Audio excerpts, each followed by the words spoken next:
E aí, pessoal, tudo jóia com vocês? Você já ouviu falar no chamado estudo inverso? Sei que essa nomenclatura pode soar um pouco estranha, mas foi uma forma que eu encontrei de otimizar o meu tempo de estudo e facilitar as minhas revisões. Eu pratiquei muito essa técnica durante a minha preparação e deu certo. Ficou curioso sobre o tema? Já vai deixando seu like, compartilhando esse vídeo e se inscrevendo aqui no canal. Vamos lá!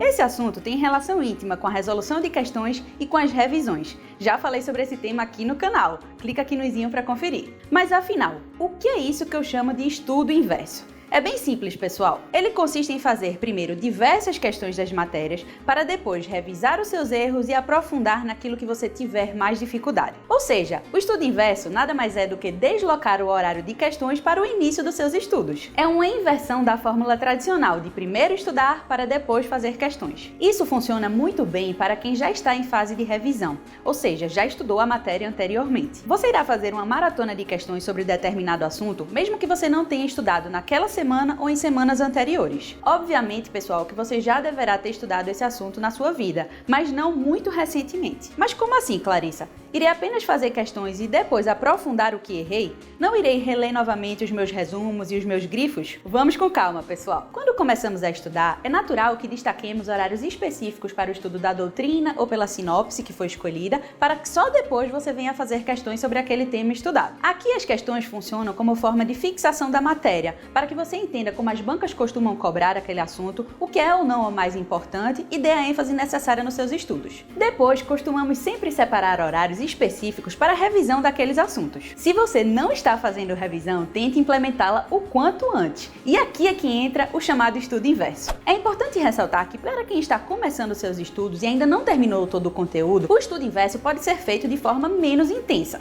Como é que isso funciona? Ao passo que você for avançando no conteúdo, os assuntos que você já estudou e tem uma maior segurança podem ser revisados através do estudo inverso. E para aqueles que estão em revisão ou em reta final com o edital aberto, o estudo inverso pode ser intensificado, sendo grande parte da sua rotina dos estudos. Ficou muito claro durante os meus estudos que não adiantava ficar lendo e relendo diversos materiais, PDFs e resumos se eu não tivesse tempo de fazer questões, fazer simulados e revisar os meus erros. As provas sempre costumavam cobrar algo novo, que eu só aprendia fazendo questões. Meu tempo precisava ser otimizado, e para isso eu coloquei o estudo inverso em prática, sempre fazendo questões primeiro dos assuntos já estudados. Eu passava algumas horas somente fazendo questões e lendo os comentários com calma, pontuando aquilo que eu tinha maior dificuldade. Depois desse horário de resoluções de questões, geralmente em outro dia, eu destacava outro horário específico para aprofundar as dificuldades que eu havia tido na resolução dos exercícios. Aí, pessoal, eu ia pontualmente no meu livro e fazia a revisão dos grifos nos tópicos que eu tinha tido maior dificuldade.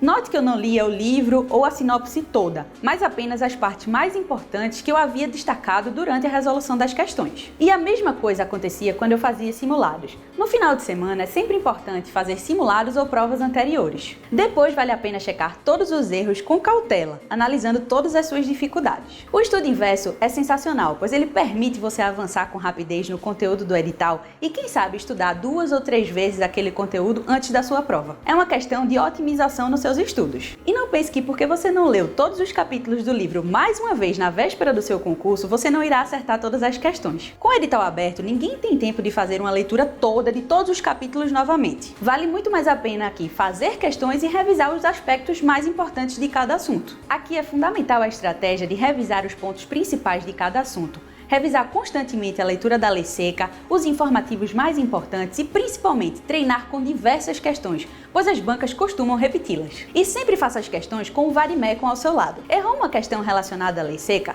Vai lá e abre a lei correlata àquele assunto e faz uma leitura atenta daquele dispositivo. E aqui, pessoal, eu destaco novamente a importância de errar e aprender com os erros. Se você gostou desse vídeo, deixa o seu like, se inscreve aqui no canal, ativa o sininho para receber todas as notificações e não deixe de compartilhar com os colegas.